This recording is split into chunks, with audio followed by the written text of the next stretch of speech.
gagawin natin ngayon ay moist banana bread. Pwedeng pang negosyo, pang merienda at pang regalo sa ating kamaritesan. Ayan, ang una natin gagawin ay mag-preheat tayo ng ating oven sa 160 degrees Fahrenheit. Ayan, meron tayong butter, brown sugar, and 1 teaspoon vanilla. May cinnamon tayo, salt, baking powder, and baking soda, 3 eggs, and 3 banana. Okay, yung banana ko ha, maitim lang yan. 1 and 1/4 cup all-purpose flour. Ang una natin ay i-mix natin yung butter hanggang sa mag-filled and fluffy ang kanyang kulay. Tapos isunod natin yung ating sugar. Yung ating sugar ay nakalimutan kong salain. Pero dahil may mixer ako ay madudurog naman yan. Okay, i-mix lang natin. Tapos isunod natin yung 1 teaspoon vanilla. Ayan. Tapos ayan, i-mix lang natin hanggang mag-fluffy siya. Mix lang. Konting tiyaga lang. At mayroon tayong 3 eggs. Beat 1 in at time. Ano ang 1 in at time? Yung paisa-isa. Huwag nating idirekta at baka bulok yung ating eggs ay masira ang ating mga mixture. Naku, ang mahal pa naman ng gamit ngayon, no? O sige, ayan, tiyaga-tiyaga lang yan. Tapusin nyo ang aking video at sana magustuhan nyo. Mayroon akong ayan na yung aking saging. Huwag nyo nang pansinin yung mangkok ko at nawawala yung malaki kong mangkok. Baka nasa inyo na yan. Pakisauli naman. Joke lang.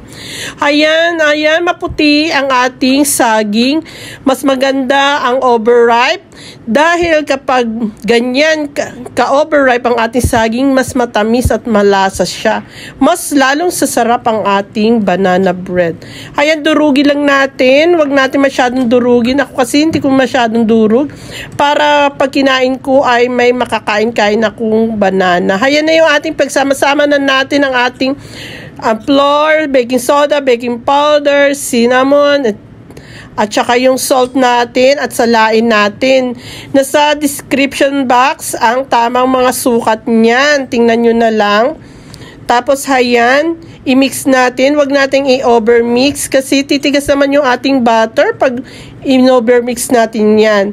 Kapag sa tingin natin ay okay ng ating banana bread, ay pwede na yung ilagay sa banana sa lupa natin. Ayan. Bahala na kayo kung anong available na panyo. Taktak nyo 3 beses at ayan, isa lang na natin sa ating oven sa 40 minutes. Tapos nag-add ako ng 5 minutes dahil hindi pa siya luto ng 40 minutes.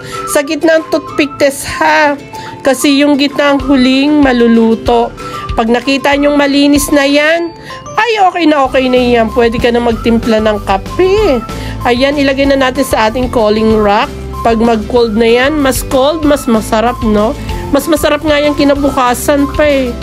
Okay, ayan, magtitimpla na tayo ng kape at magmerienda na tayo sa ating mga amiga. Maraming salamat. Sana may natutunan kayo sa araw na ito. God bless you all. Mama, chup chup.